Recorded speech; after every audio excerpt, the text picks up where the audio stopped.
tal? Muy buenas noches, amados hermanos, Dios les bendiga. Bienvenidos una vez más a Ministerios en Línea, Un Paso de Fe. Y bueno, hermanos, vamos a continuar con la segunda parte de este video. Hermanos, trataré de que sea lo más resumido que se pueda, ya que el tiempo, hermanos, es lo que nos está jugando ahora sí un factor muy importante en estos estudios. Y bueno, hermanos, pues ustedes han visto el título en algunos videos, en los 2 videos anteriores o en los 3 videos anteriores que se han subido, donde dice revelaciones de los últimos tiempos, cosmovisiones. Todavía no entramos a ese apartado, hermanos, espero ya lo hagamos pronto. Y bueno, hermanos, pues hoy vamos a hablar del segundo tema de esta introducción, que es la iglesia dispensacionalista. Y ahí vamos a tratar unos aspectos muy importantes. Vuelvo a repetir, el título de este siguiente tema es la iglesia dispensacionalista. No me meteré, hermanos, en profundidades con respecto a esto. Simplemente, hermanos, voy a tocar algunos aspectos de una manera muy general, porque el punto a donde quiero llegar, hermanos, es el hecho del por qué ya están habiendo y apareciendo acontecimientos en el libro, obviamente, del Apocalipsis, que ya se está manifestando en estos momentos y que estamos a punto, hermanos, de entrar en eventos bastante marcados para la sociedad a nivel mundial, hermanos. Entonces, sin más, vamos a hacer una pequeña oración. Amados hermanos, disculpen los ruidos que se puedan generar en el ambiente. Nos estamos adaptando y ajustando a lo que tenemos actualmente. Y bueno, vamos a ver algunas diapositivas aquí a mi lado derecho, para ustedes su lado izquierdo. Estaré presentándoles algunas imágenes, y si me es posible, hermanos, aparte de los textos bíblicos que ustedes estarán viendo a mi mano izquierda, ustedes van a ver aquí las citas bíblicas para que las puedan buscar con calma y las puedan escudriñar, puedan leerlas. Y también, si me es posible, les estaré presentando algunas imágenes al final de este estudio bíblico. En caso de que estas láminas no se entiendan, ahí ustedes las van a poder ver. Trataré de ponerlas unos 10 segundos para que ustedes puedan congelar la imagen y a lo mejor puedan tomar apuntes. Bueno, hermanos, pues vamos a entrar en materia, vamos a hacer una pequeña oración y posteriormente vamos a entrar a este segundo tema. Vamos a orar, hermanos. Oremos. Señor y Padre, te damos gracias por este tiempo. Bendice este estudio, Señor, y te queremos rogar que tu Espíritu Santo sea aquel que nos guíe a toda verdad, para que podamos entender tu palabra. Señor, sabemos que estamos viviendo tiempos ya difíciles, que son la antesala o el preámbulo para lo que viene posteriormente sobre esta tierra. Te rogamos, Señor, que tu Espíritu Santo nos abra el entendimiento para poder entender este bendito libro que es tu palabra, y así, Señor, poder ser guiados por tu voluntad a través de tu Espíritu Santo, Señor. Te ruego, Padre, que las personas que van a estar viendo este video puedan también compartirlo a otras personas para seguir aprendiendo, Padre Celestial. Y te ruego que tu iglesia, tu amada iglesia, por la cual tú diste tu vida, ellos puedan valorar todo esto, Señor, que viene contenido en tu palabra. Señor, oramos en el nombre de nuestro Señor Jesús. Y Padre Santo, sin antes pedirte que tú seas con nosotros en ti, sé tú en mí y yo en ti, en Cristo Jesús, nuestro Señor y Salvador, te lo pido y te lo ruego. Amén y amén. Muy bien, hermanos, pues vamos a entrar en materia. Miren, hermanos, pues de este lado voy a poner aquí el control con la cual voy a poder manejar esta imagen. Hermanos, pues recordemos que aquí tenemos una serie de, tenemos aquí una imagen donde viene precisamente de una manera gráfica donde estuvo el apóstol Juan, que fue precisamente Juan es exiliado en la isla de Patmos. Y a partir de aquí, hermanos, Juan el apóstol comienza a tener comienza a tener las revelaciones por parte de Dios. Entonces, lo que vamos a tratar hoy, hermanos, es precisamente estas 7 iglesias en las cuales el libro de Apocalipsis, hermanos, nos dice claramente hacia dónde y a quiénes van dirigidas estas cartas. Quiero leer, por favor, Apocalipsis capítulo número 1, hermanos, versículo 11. Dice de la siguiente manera, que decía: yo soy el alfa y el omega, el primero y el último. Escribe en un libro lo que ves y envíalo a las 7 iglesias que están en Asia. ¿En dónde estaban esas 7 iglesias, hermanos? En Asia. A Éfeso, Esmirna, Pérgamo, Tiatira, Sardis, Filadelfia y Laodicea.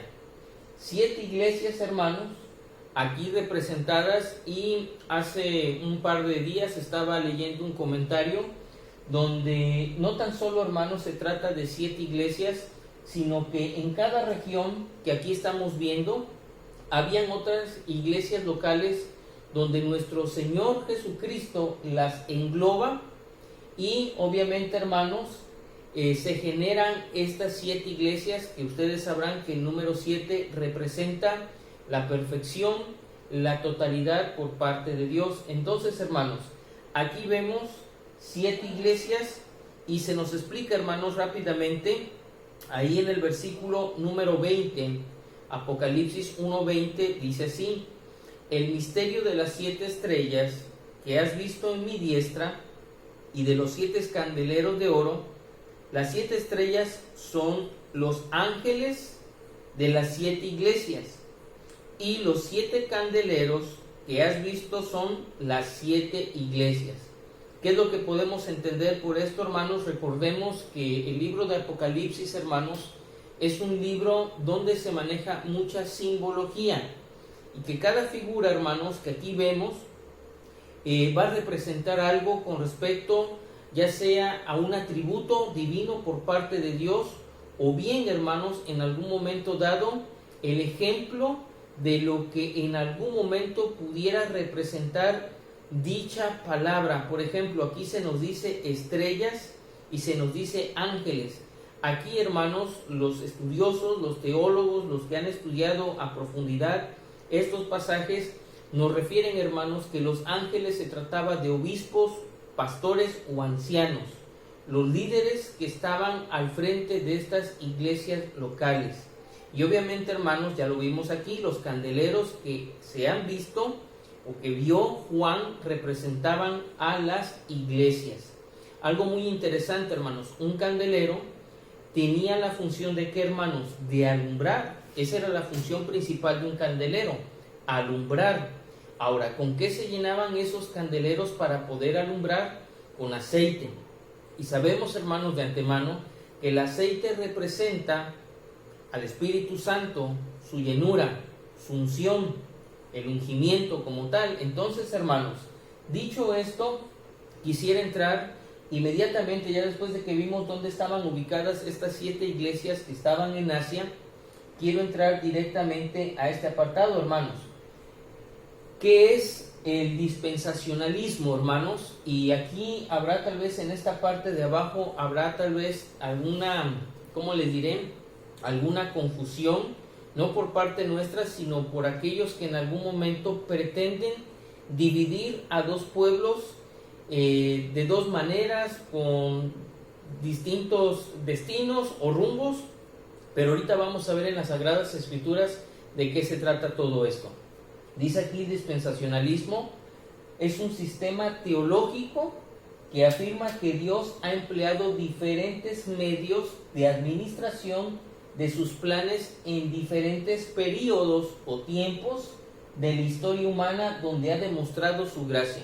Dicho de otra manera, hermanos, aquí en materia teológica se nos dice que este apartado dispensacionalista nos dice que aquí los teólogos han tratado de dividir la historia de tal manera que podamos entender cómo Dios ha venido tratando con el ser humano a través de los tiempos. Y obviamente, hermanos, aquí también hay un apartado muy importante. Hay 2 apartados. El primero es acerca de la nación de Israel, y el segundo apartado es con respecto a la iglesia de Cristo o el cuerpo de Cristo. Entonces, hermanos, en base a eso, aquí dice lo siguiente, quiero que presten mucha atención. Dice, lo distintivo del dispensacionalismo es que sostiene que Israel como nación y la iglesia como cuerpo de Cristo no forman, eso es algo muy importante, hermanos, no forman un único pueblo de Dios, sino dos pueblos con profecías, promesas y destinos diferentes. Yo les quiero aclarar algo, hermanos. Esto que está escrito aquí, obviamente no es correcto, porque dice la Escritura, y ahorita lo vamos a ver, que de dos pueblos se ha hecho una sola nación. Y sí, hermanos, sí entendemos que existe una nación de Israel y que existe un cuerpo que es la iglesia, el cuerpo de Cristo, la iglesia de Cristo. Eso sí lo podemos entender, hermanos. Y podemos entender, si usted es un estudioso de la palabra de Dios, podemos entender que Israel, hermanos, ha venido marcando el tiempo de la iglesia nuevo testamentaria, que a través de todo lo que ocurrió con Israel, hermanos, desde el antiguo pacto hasta lo que se nos menciona en el nuevo pacto, Israel ha venido marcando la historia o los tiempos en el reloj profético en la muñeca del brazo de nuestro Dios.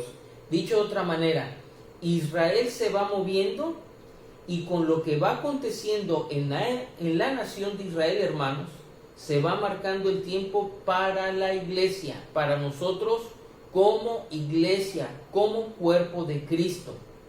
Ahora bien, hermanos, para poder entender esto, yo quisiera, hermanos, rápidamente ir al libro de los Hechos de los Apóstoles.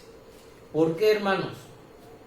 Porque el libro de los Hechos de los Apóstoles nos habla acerca, hermanos, de la primera iglesia, de la iglesia que obviamente, hermanos, fuera constituida y fuera establecida por nuestro Señor Jesucristo, hermanos.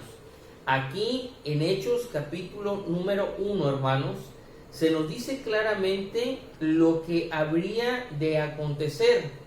¿Qué fue lo que aconteció, hermanos? Sabemos que vino el día de Pentecostés y a partir de ahí, hermanos, los primeros creyentes o los primeros cristianos, hermanos, recibieron la llenura y el poder del Espíritu Santo para comenzar a predicar y ser testigos, obviamente aquí como se nos dice, a lo que era la región de Jerusalén, Judea, Samaria y obviamente dice y hasta lo último de la tierra. Ahorita voy a leer esto, hermanos, para que podamos entenderlo.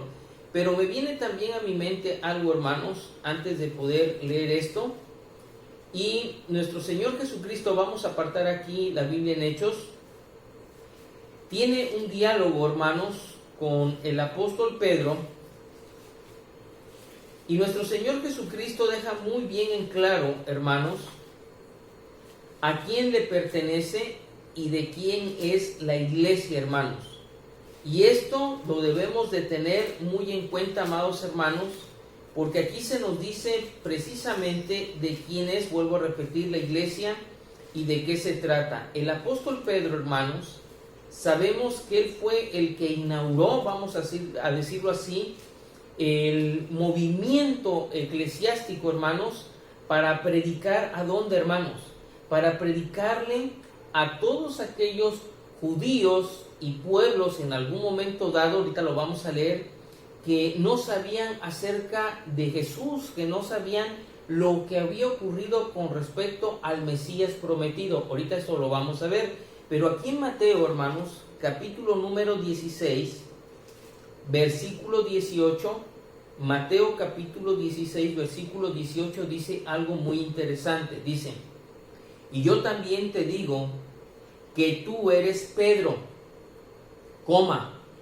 y sobre esta roca edificaré mi iglesia, y las puertas del Hades no prevalecerán contra ella. Y miren lo que dice después: y a ti te daré las llaves del reino de los cielos, y todo lo que atares en la tierra será atado en los cielos, y todo lo que desatares en la tierra será desatado en los cielos.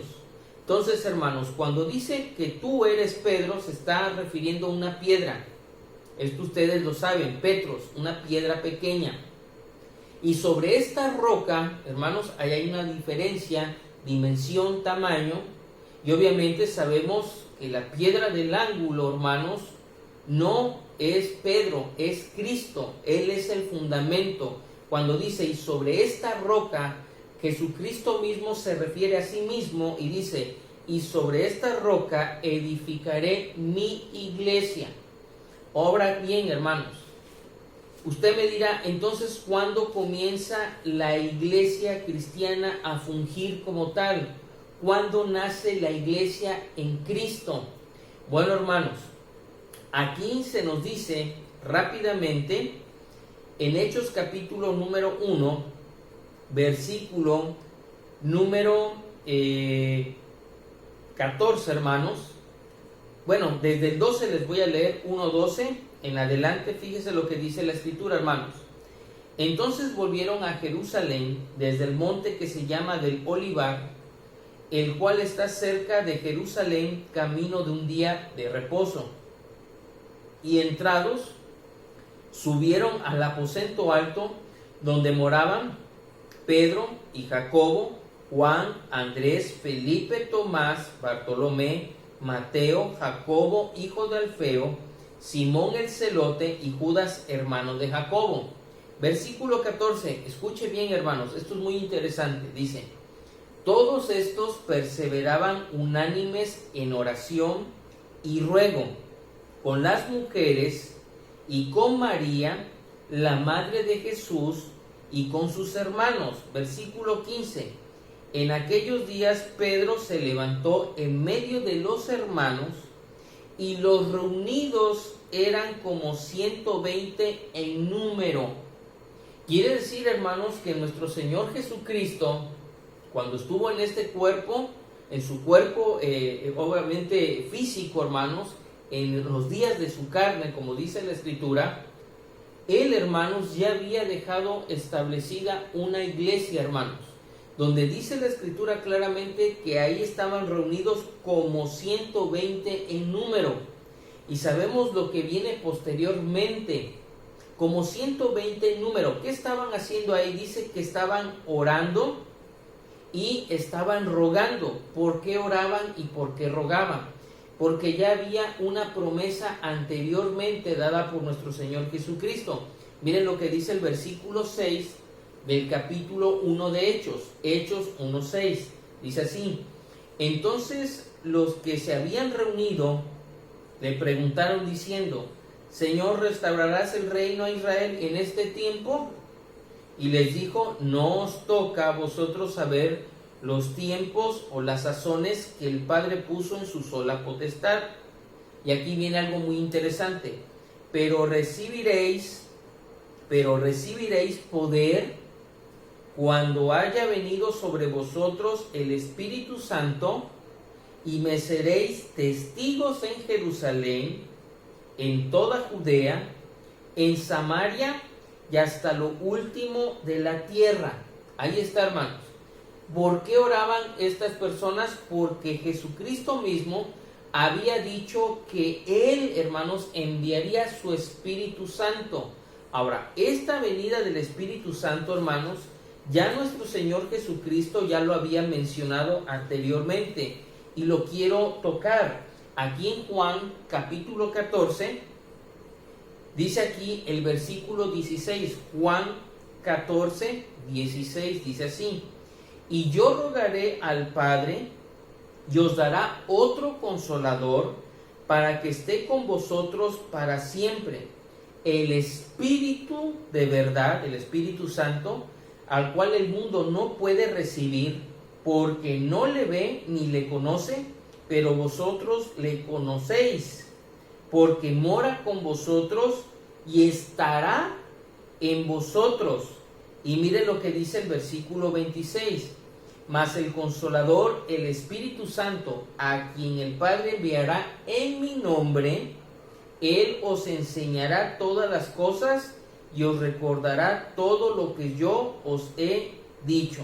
Entonces, hermanos, aquí vemos ya cómo nuestro Señor Jesucristo fue preparando a sus discípulos, a sus apóstoles y a aquellos que estarían como parte de su iglesia, hermanos. Porque aquí en algunas Biblias, yo les había comentado, yo estoy manejando Reina Valera 1960, dice aquí en Juan 14:15, ahí arribita el subtítulo dice, la promesa del Espíritu Santo. Entonces, hermanos, ya nuestro Señor Jesucristo había hablado acerca del descenso, de la venida del Espíritu Santo, y obviamente vendría en el día de Pentecostés, y obviamente ellos serían embestidos y cubiertos por el poder del Espíritu Santo. Pero anteriormente a ello, hermanos, la iglesia no comienza en este tiempo de Pentecostés. Ya la iglesia, hermanos, ya estaba formada. Ya habían personas que se congregaron, como 120 personas que estaban reunidas, obviamente ahí contando los apóstoles que estaban orando y rogando. ¿Qué pasó en el día de Pentecostés? Ellos fueron cubiertos, fueron llenos del poder del Espíritu Santo. ¿Para qué, hermanos? Precisamente para generar esto. Dice aquí la Escritura, en el capítulo número 2, versículo número 1 en adelante, dice, cuando llegó el día de Pentecostés, estaban todos unánimes, juntos, fíjense, ya estaban juntos, ya estaban unánimes. ¿Qué era lo que hacían? Oraban y rogaban a Dios. Dice, y de repente vino del cielo un estruendo como de un viento recio que soplaba, el cual llenó toda la casa donde estaban sentados. Estaban sentados, hermanos. Estaban pidiendo a Dios en oración y en ruego por esta promesa que Jesús mismo les comenzaron a hablar en otras lenguas, según el Espíritu les daba que hablasen. Ojo, hermanos, mire lo que dice más abajito en el versículo 5 en adelante, dice, moraban entonces en Jerusalén, ¿quiénes? Judíos, varones piadosos de todas las naciones debajo del cielo. Y hecho este estruendo se juntó la multitud y estaban confusos, porque cada uno les oía hablar en su propia lengua. En su propia lengua. ¿Qué lenguas? Aquí viene. Y estaban atónitos y maravillados diciendo, mirad, ¿no son galileos todos estos que hablan? ¿Cómo pues les oímos nosotros hablar cada uno en nuestra lengua en la que hemos nacido, partos, medos, elamitas y los que habitamos en Mesopotamia, en Judea, en Capadocia, en el Ponto y en Asia, en Frigia, Panfilia, en Egipto y en las regiones de África, más allá de Cirene, y romanos aquí residentes, tanto judíos como prosélitos, cretenses y árabes, les oímos hablar en nuestras lenguas las maravillas de Dios. Y estaban todos atónitos y perplejos, diciendo unos a otros, ¿qué quiere decir esto? Mas otros burlándose decían, estos están llenos de mosto. ¿En qué idiomas, hermanos, les escucharon hablar las maravillas de Dios? Pues en los idiomas que acabamos de escuchar de estas naciones. No fueron balbuceos, no fueron pronunciaciones extrañas, sin sentido, o simplemente frases inventadas, hermanos, eran idiomas que hablaban acerca de las maravillas de Dios, y que esas personas que eran de todas las naciones debajo del cielo estaban escuchando acerca de lo que Dios había hecho. ¿Por medio de quiénes? De los primeros discípulos, de los creyentes, de los apóstoles que comenzaron a predicar. Ahora, hermanos, Cuando leímos ahí lo que dice Marcos acerca de que a Pedro se le darían las llaves, hermanos, para obviamente inaugurar, hermanos, dice, y a ti te daré las llaves del reino de los cielos. Se refiere, hermanos, a este apartado cuando el apóstol Pedro, hermanos, comienza a predicar, y dice en el versículo 2:14 de Hechos, dice así: entonces Pedro, poniéndose en pie con los 11, ¿quiénes 11? Los apóstoles, alzó la voz y les habló diciendo: varones judíos. Fíjense a quiénes les estaba hablando. No dijo varones egipcios, no, principalmente al pueblo judío. Varones judíos y todos los que habitáis en Jerusalén. ¿Quiénes todos? Los demás de aquellas naciones. Dice: esto sea notorio y oíd mis palabras. Pedro, hermanos, comenzó a predicar, a inaugurar lo que ya se le había dicho anteriormente, hermanos. A él se le dieron las llaves para abrir, para comenzar el ministerio, obviamente de ese apostolado, pero con ello la predicación del evangelio de nuestro Señor Jesucristo a los judíos y obviamente a las demás naciones. Recordemos que hasta este momento, hermanos, el evangelio estaba cerrado para el pueblo gentil. Dice Jesucristo ahí en su palabra, nuestro Dios mismo dice ahí en Juan capítulo número 1, hermanos. Dice claramente Juan capítulo 1, versículo 11: a lo suyo vino y los suyos no le recibieron. ¿Cuál era el punto, hermanos?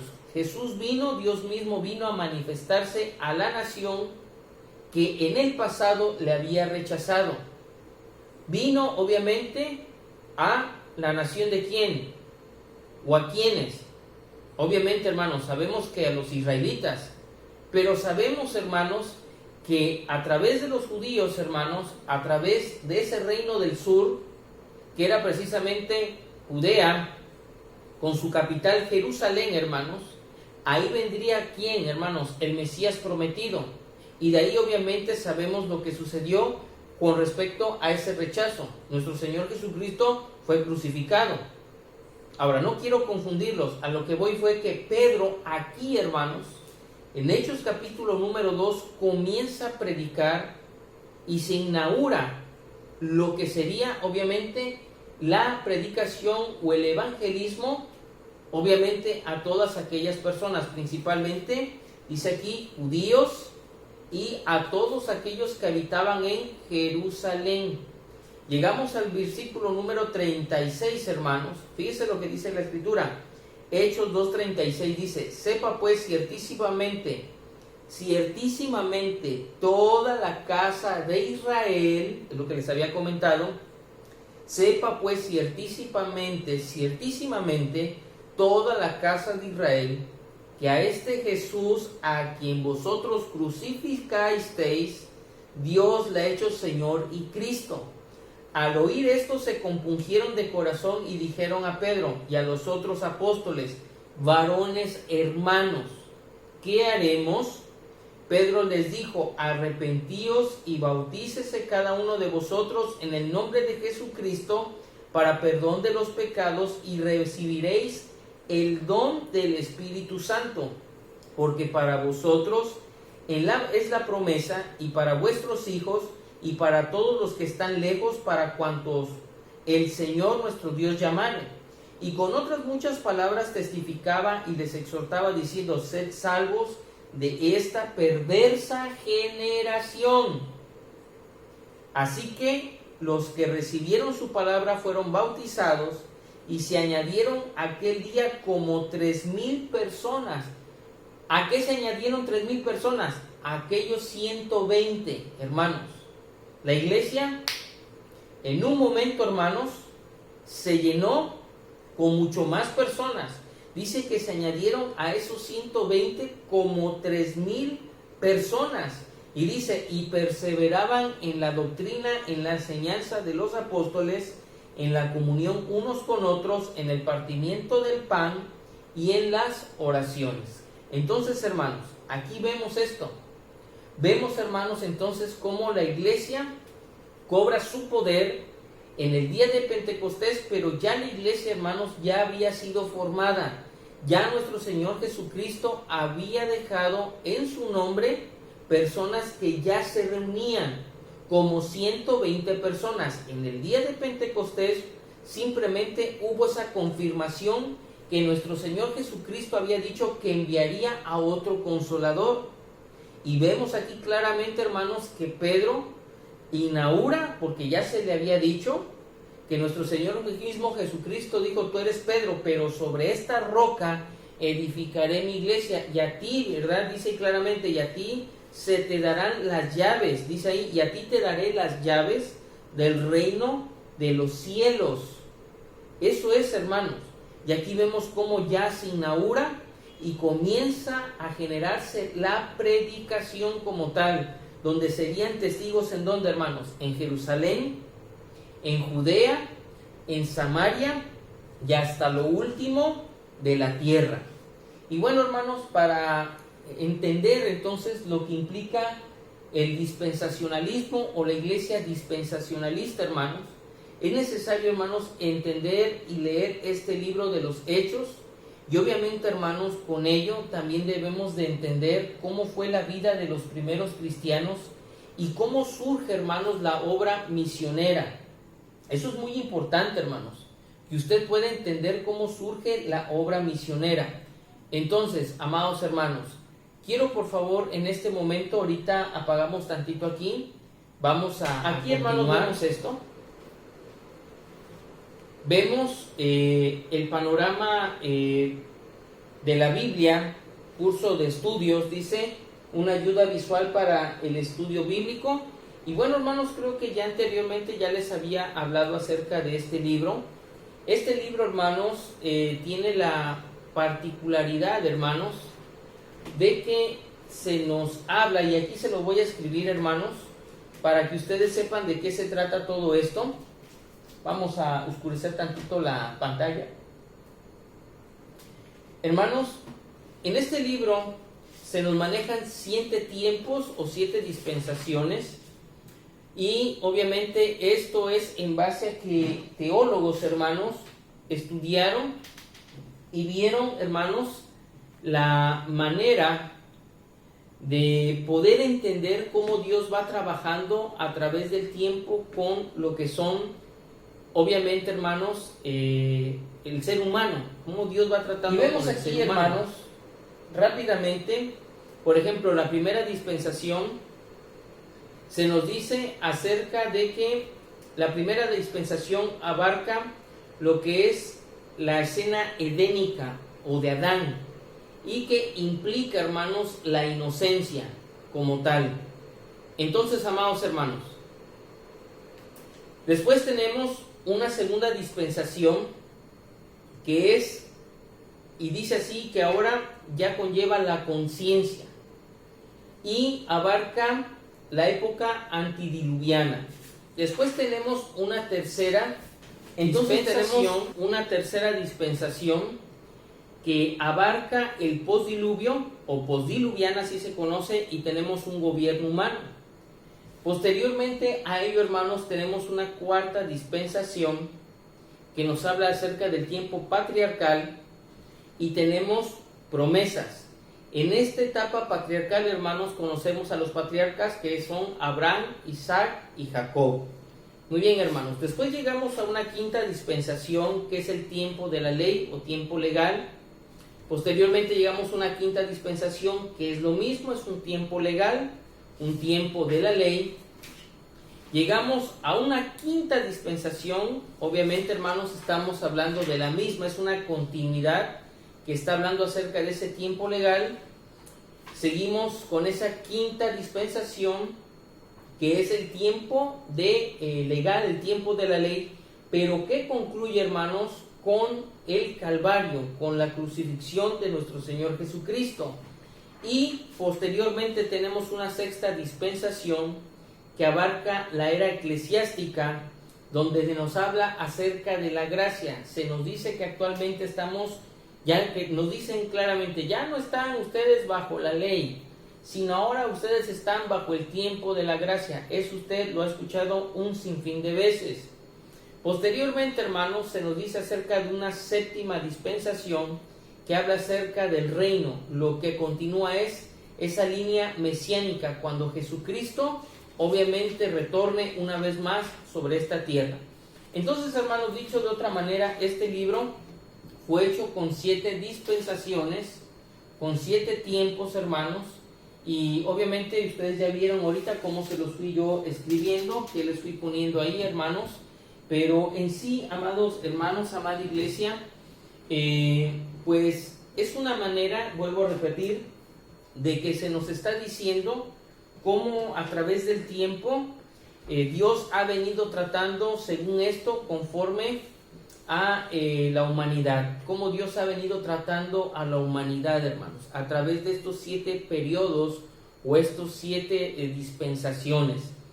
Y bueno, hermanos, para poder seguir entendiendo esto, yo les dije que íbamos a hablar de la iglesia dispensacionalista. Y bueno, en Apocalipsis, hermanos, vayamos al libro de Apocalipsis. No me voy a tardar ya mucho, hermanos, ya voy a acabar. Apocalipsis capítulo número 2, hermanos, comienza a hablarnos acerca de este mensaje a estas 7 iglesias que estaban en Asia. El capítulo 2, el capítulo 3, solamente esos 2 capítulos, hermanos, se nos habla acerca de las iglesias que estaban ubicadas en Asia. Aquí, hermanos, ya resumimos y les muestro este pequeño esquema donde se nos habla acerca de los elogios que nuestro Señor Jesucristo reconoce de cada iglesia, las críticas que Jesús mismo hace con respecto a las mismas iglesias, la instrucción, lo que tienen que hacer ante dicha crítica, y tenemos una promesa que es dada. Y bueno, hermanos, pues aquí yo les quiero mostrar rápidamente. Éfeso abarca del capítulo 2, del versículo 1 al 7, y dice: elogio rechaza, dice, el mal, persevera, dice, persevera y es paciente. La crítica, su amor por Cristo, dice, no es ya ferviente. La instrucción es: obra como lo hacías al principio, vuelve a tu primer amor, regresa a tu primer amor. Y la promesa es el árbol de la vida. Vamos ahora con Esmirna, capítulo 2, del versículo 8 al 11, dice: no temas padecer. Ese es el elogio: no temas padecer. Crítica, ninguna crítica, hermanos. Instrucción, sé fiel hasta la muerte. Promesa, la corona de vida. Seguimos a Pérgamo, capítulo 2, versículo 2 al 17, dice: mantén la fe de Cristo. Ese es el elogio. Crítica, tolera las inmoralidades, la idolatría y las herejías. Instrucción, arrepiéntete. Promesa, el maná escondido y una piedrecita con un nombre nuevo. Tiatira, capítulo 2, versículo 18 al 29, dice: su amor, su fe, su paciencia es mayor que antes. Ese es el elogio. La crítica, tolera la idolatría y la inmoralidad. ¿Nos damos cuenta, hermanos? Instrucción, el juicio se acerca. Perseveren en la fe. Esto es muy importante, hermanos. Promesa, regirá sobre las naciones y recibirá la estrella de la mañana. Sardis, capítulo 3, del versículo 1 al 6, dice claramente: algunos han mantenido la fe. Ese es el elogio. Crítica, una iglesia muerta. Instrucción, arrepiéntete y fortalece lo que queda. Promesa, los fieles honrados y vestidos de blanco. Filadelfia, elogio, persevera en la fe. Crítica, ninguna. Instrucción, mantén la fe.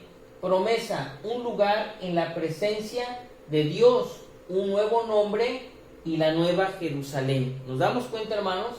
Hasta ahorita solamente hay 2 iglesias que no han recibido ninguna crítica, que es la iglesia de Esmirna y la iglesia de Filadelfia.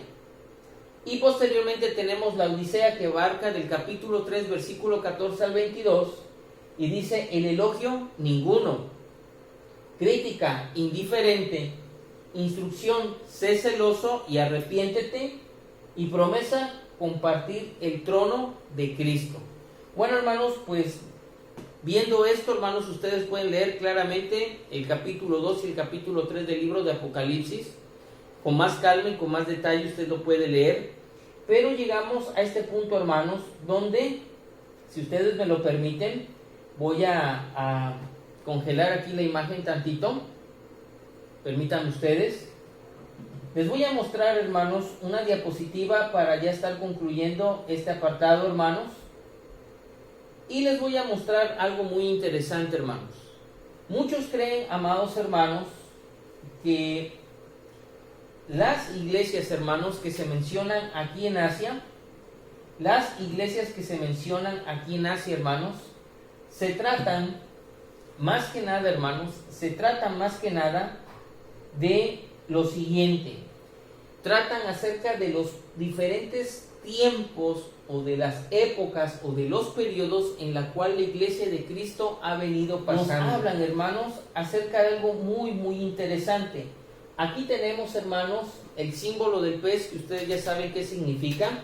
Es un lenguaje que los primeros cristianos utilizaron cuando fueron perseguidos y que muchos de ellos se escondían en catacumbas, salían huyendo, etcétera, etcétera. Hermanos, ustedes ya conocen este símbolo. Y bueno, hermanos, vemos 7 peces, vamos a decirlo así, 7 figuras que nos abarcan en la parte de arriba los siglos, hermanos. Voy a mostrarles aquí. Abarcan los siglos, hermanos. Siglo primero, siglo del 1 al 3, siglo del 3 al 6, hermanos. Posteriormente aquí, por ejemplo, podemos ver que se abarcan del siglo 7 al, del 15 al 17, del 17 al 19 y del 19 en adelante. Ahorita vamos a ver tantito. Y bueno, hermanos, si ustedes se dan cuenta, aquí hay una cruz. Y sabemos, hermanos, que es el tiempo en el cual nuestro Señor Jesucristo muere, hermanos, y resucita y es ascendido a los cielos. Recordemos que queda la iglesia, la primera iglesia de la cual se nos habla el libro de los Hechos. Se inaugura, hermanos, con el apóstol Pedro predicando. Y posteriormente, hermanos, también hay algo muy importante que no resalté aquí y que quisiera también rápidamente tocar, hermanos, y no lo quiero dejar al aire. ¿Quién se encargó, hermanos, de predicarle a los gentiles? Bueno, eso usted ya lo sabe, pero me gustaría volvérselo a repetir. Se encuentra en Hechos, hermanos, para poder entender todo esto, hermanos. Hechos capítulo número 9, versículos, voy a quitar esto de aquí, hermanos. Hechos capítulo número 9, versículo 15, hermanos. Hechos 9, versículo 15, dice así. Habla acerca de la conversión de Saulo, obviamente a Pablo, y dice: el Señor le dijo: ven, porque instrumento escogido me es este, para llevar mi nombre en presencia de los gentiles y de reyes y de los hijos de Israel. Nótese, hermanos, cuál es la prioridad aquí para este hombre de parte de Dios. ¿Cuál es la prioridad que Dios tiene para este hombre? ¿Cuál era la prioridad? Que el apóstol Pablo, aquí antes Saulo, posteriormente Pablo, fuera primeramente a los gentiles, a los reyes de esas naciones. Dice claramente que el apóstol Pablo sería obviamente enviado como apóstol, como maestro, como predicador. ¿A quiénes, hermanos? A los gentiles, a los reyes y obviamente al final a la nación de quién, a los hijos de Israel. Ahora bien, hermanos, vamos aquí a Romanos, hermanos, carta a los Romanos, capítulo 11, versículo del 11 al 24, usted lo puede leer con calma. Romanos capítulo número 11, del versículo 11 al 24, dice claramente lo siguiente. Dice: la salvación de los gentiles, ahí con subtítulo. En esta iglesia,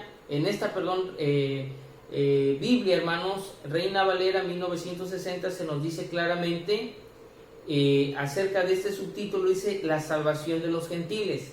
Dice, no voy a leer el versículo 11, digo pues, ha tropezado los de Israel para que cayesen en ninguna manera, pero por su transgresión vino la salvación a los gentiles para provocarles a celos.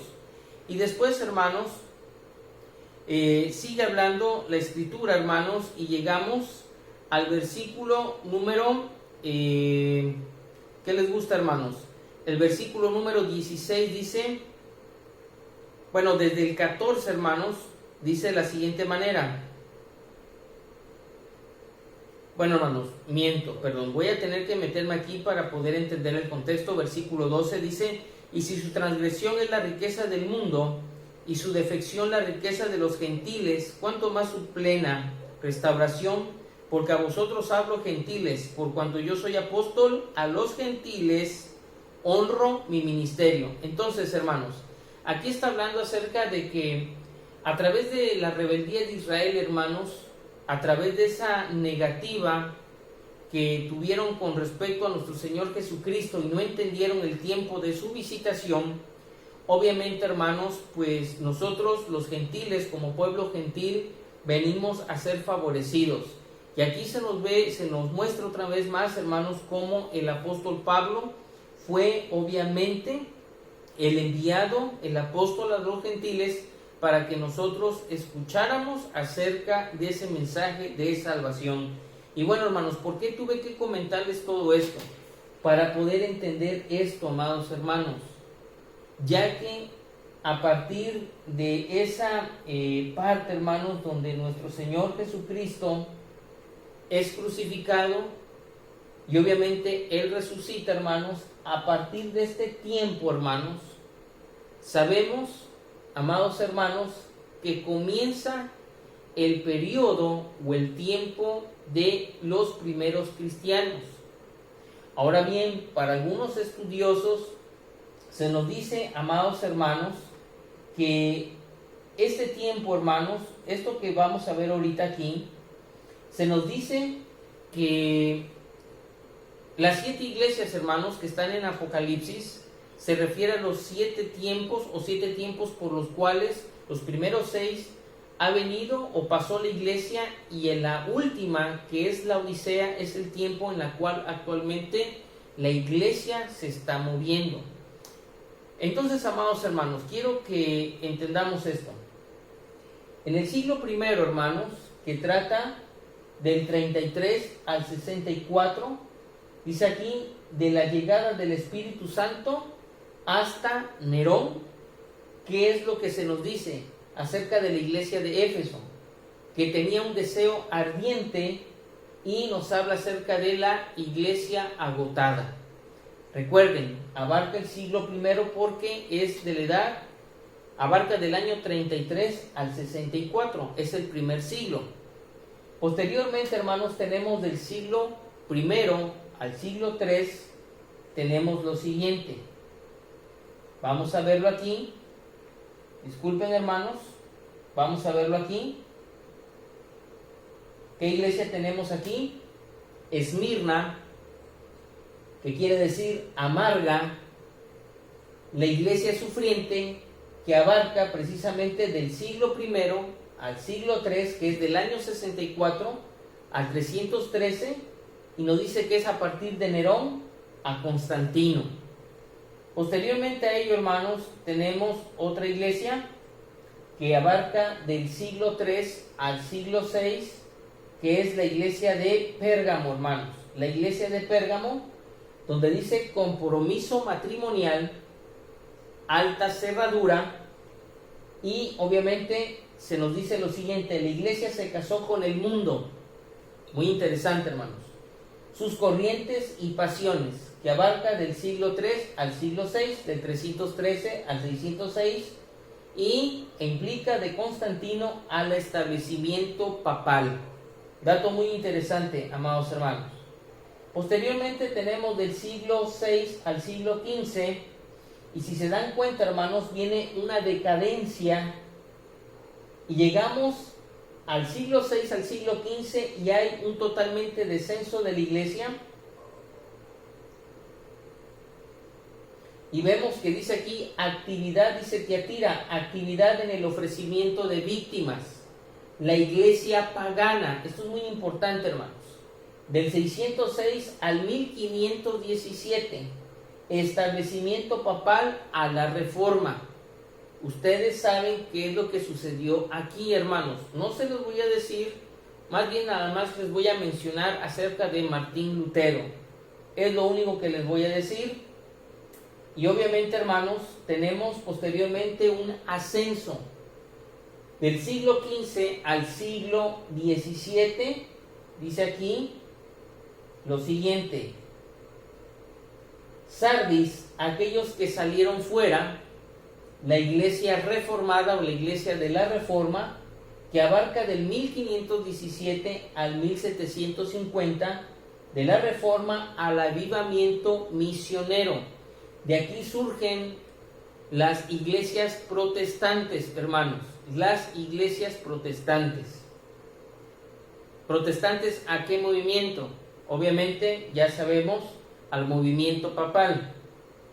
Posteriormente a ello, hermanos, nos vamos en ascenso a lo que es el siglo XVII al siglo XIX, del siglo XVII al siglo XIX, y llegamos a Filadelfia, que quiere decir amor fraternal, la iglesia misionera, que abarca del siglo XVII al siglo XIX, del 1750 a 1900, y nos dice acerca del avivamiento misionero al inicio del enfriamiento. Quiere decir, hermanos, que hubo un despertar, pero posteriormente, hermanos, en el siglo XIX viene un descenso totalmente increíble, hermanos. Se nos habla acerca de la iglesia de la Odisea, juicio de las naciones, la iglesia de la puerta cerrada, derecho del pueblo, que abarca del 1900 al tiempo del arrebatamiento. Quiere decir que abarca del siglo XIX hasta estos días en los cuales estamos viviendo. Si se dan cuenta, hermanos, a partir de la muerte y resurrección de nuestro Señor Jesucristo, del siglo I, que abarca de aproximadamente su muerte, que es del año 33, a lo que es este tiempo, hermanos, que estamos viviendo con respecto al calendario gregoriano en el 2020, hermanos, vemos cómo hay un descenso de la iglesia, un aparente ascenso, hermanos, y de ahí de una manera súbita, hermanos, viene un descenso. De esto, hermanos, se trata lo que yo les quería comentar en este segundo tema. La iglesia dispensacionalista, cómo la iglesia se formó, quién la formó, quiénes fueron los promotores, los principales promotores, en este caso Pedro, hacia los israelitas en su momento, y vemos al apóstol Pablo directamente trabajando con el pueblo gentil. Ahora bien, hermanos, tanto uno como el otro, hermanos, somos un solo pueblo, y usted esto lo puede verificar en Romanos capítulo número 11, del versículo 11 hasta el versículo 24, acerca del olivo y cómo nosotros fuimos injertados en ese árbol que representa a la nación de Israel. Y también, hermanos, quiero aprovechar para poderles decir, hermanos, que esto es lo que actualmente, hermanos, estamos viviendo. Lo que actualmente estamos viviendo, hermanos, es este tiempo, la Odisea, la iglesia de la puerta cerrada, hermanos. Una iglesia indiferente, una iglesia, hermanos, totalmente cerrada a la voluntad del Señor, donde la gente, hermanos, exige derechos, y no tan solo la gente, hermanos, sin Dios, sino los propios cristianos. Ustedes han visto, hermanos, y han observado cómo movimientos increíbles, hermanos, se han infiltrado a las iglesias, hermanos, con sana doctrina, con buena doctrina, y han desvirtuado todo aquello que en algún momento era enfocado a predicar la sana doctrina. Entonces, amados hermanos, estamos viviendo este tiempo, y lo que se espera es el tiempo del arrebatamiento. ¿Por qué era necesario mencionar todo esto, amados hermanos? Porque en base a los días de Noé y en base a cómo la iglesia se ha venido moviendo, hermanos, podemos ver cómo el aumento de la maldad ha venido precisamente, vamos a decirlo así, pegando y agotando la fe de los creyentes, de los cristianos.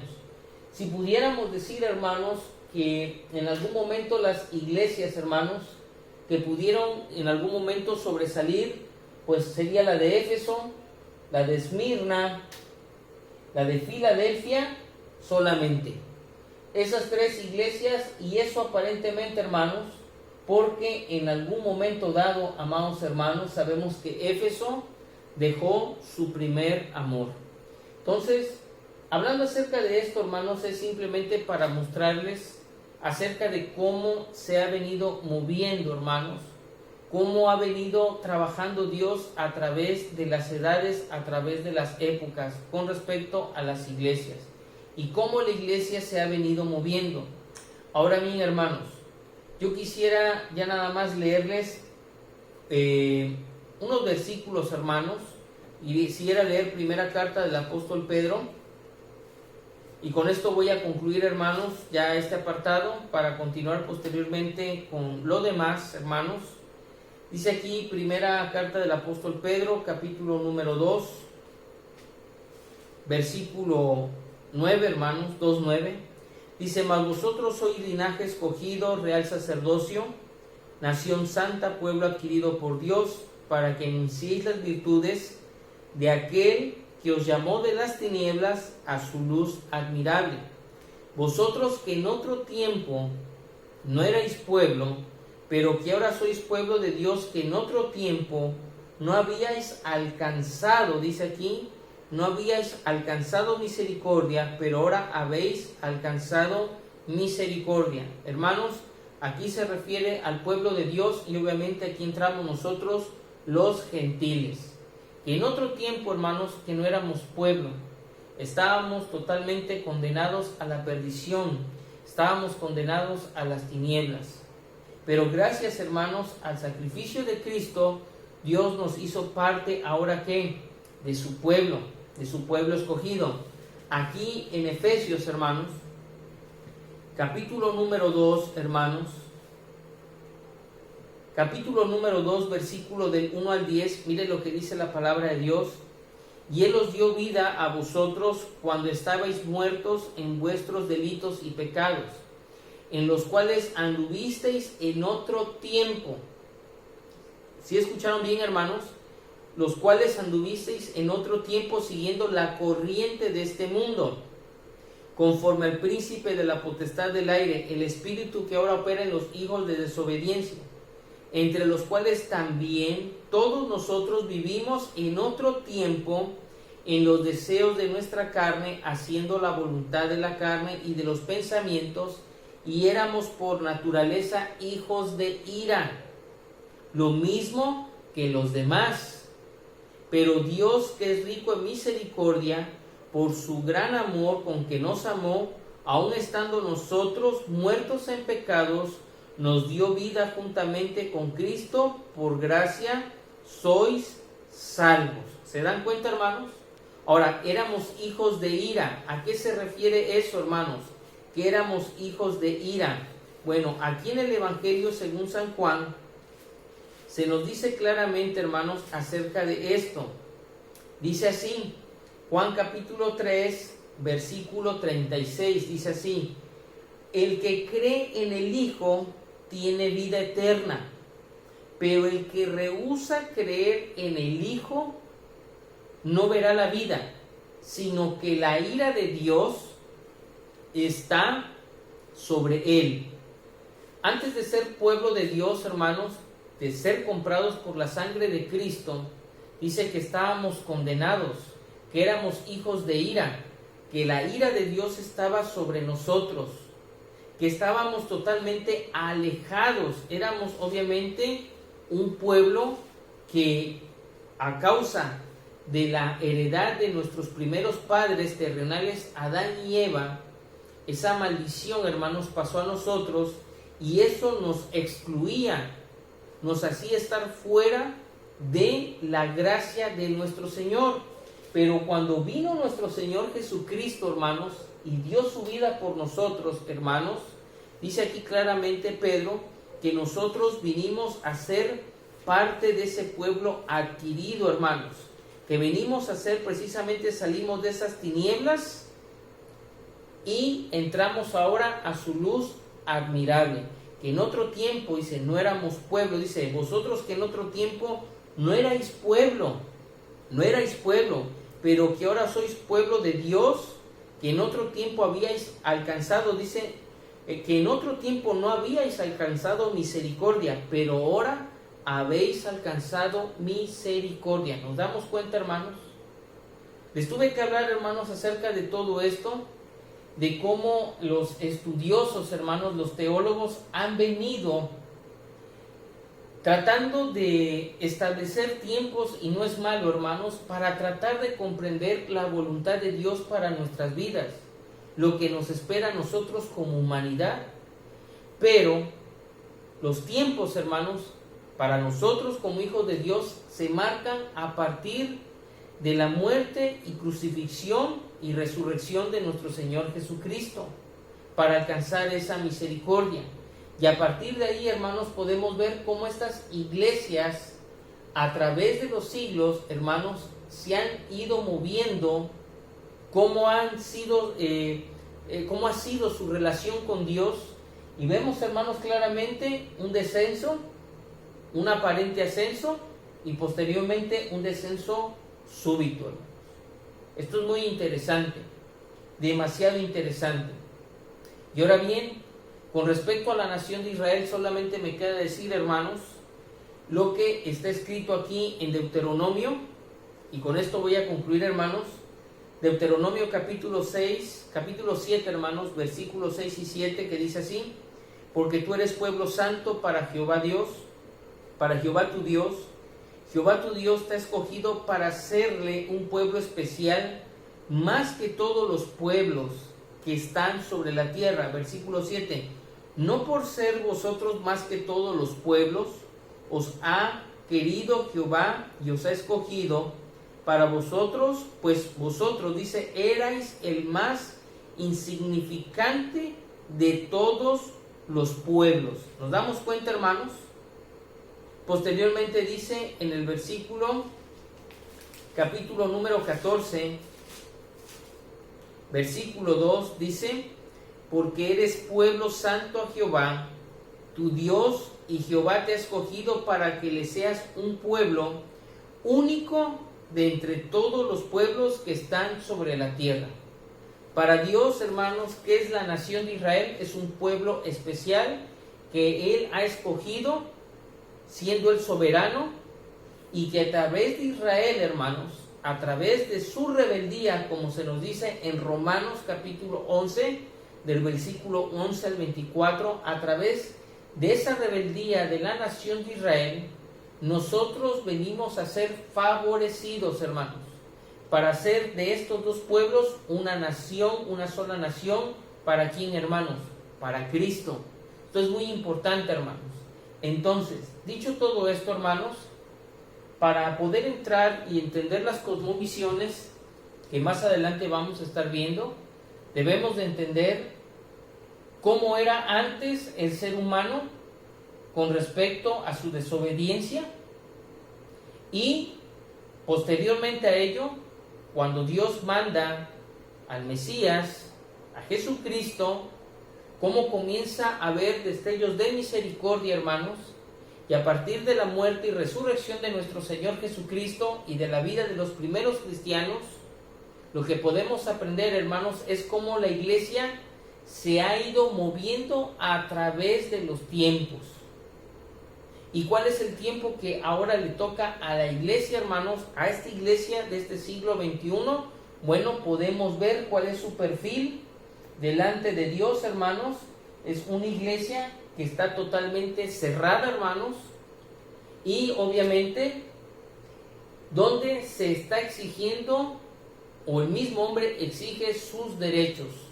Obviamente, hermanos, eso es una afrenta delante de Dios, porque estos derechos obviamente son sin Dios y solamente se piensan para sí mismos en cuanto a los placeres carnales, a lo que el ser humano cree conveniente.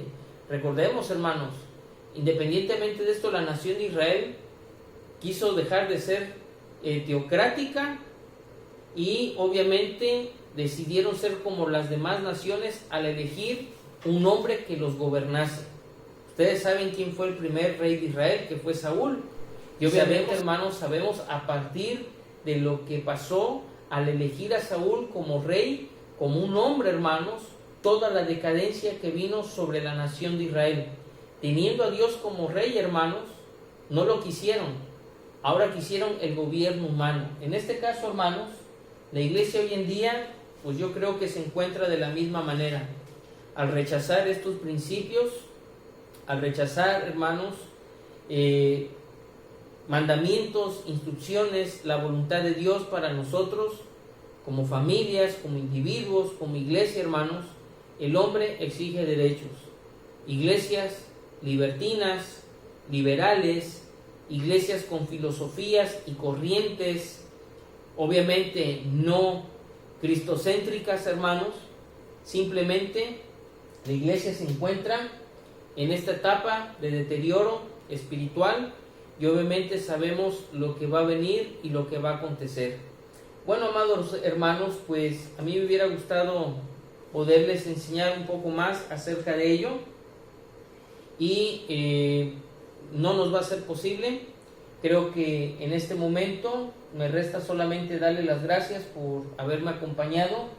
Si hubo algo que omití, hermanos, o que no pronuncié o no mencioné, yo les pido de favor que ustedes, con la ayuda de Dios, de su Espíritu Santo, lo complementen, escudriñen las Escrituras, hermanos, se den a la tarea de investigar, de leer, y pues, hermanos, solamente es un bosquejo general, es algo solamente que viene por encima, hermanos, no tanto a profundidad, para que ustedes, amados hermanos, puedan tener una base y ustedes puedan ir llenando esa base o esa columna vertebral con textos bíblicos, partes de la Escritura, hermanos, y buenos comentarios que les ayuden a ustedes a crecer espiritualmente.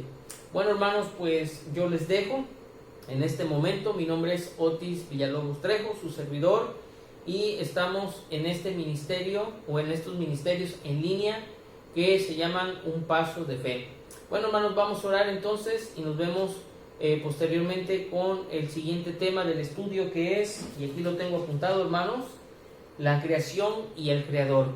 ¿Para qué, hermanos, vamos a entender esto? Bueno, que el hecho es que Dios es soberano y Él sabe cómo tratar con su creación, hermanos, y el por qué la iglesia en algún momento dado tendrá que ser avivada, tendrá que despertarse cuando vea que aquel día se acerca. Así que, hermanos, vamos a orar en este momento y que Dios nos ayude. Oremos. Señor y Padre, gracias te damos en esta hora por tu bendición. Gracias, Padre, por tu palabra. Te rogamos, Señor, que nos sigas guiando a través de tu Espíritu Santo y que poco a poco podamos ir entendiendo e ir armando esta estructura, hermano, Dios, para que nuestros hermanos, para que cada uno podamos entender acerca de los tiempos venideros. Muchas gracias, Dios. Bendice a tu amada iglesia, a tu pueblo Israel, a tus siervos, Padre, de igual manera, a cada familia, a cada creyente, Señor, a cada hijo tuyo. Y te rogamos, Señor, que muy pronto, Padre, podamos una vez más seguir con estos estudios. Te alabamos y te adoramos. Todo esto te lo pedimos en el nombre de Cristo Jesús, a quien sea la gloria por los siglos de los siglos. Amén y amén. Bueno, hermanos, Dios les bendiga. Nos vemos pronto. Hasta luego. Bye.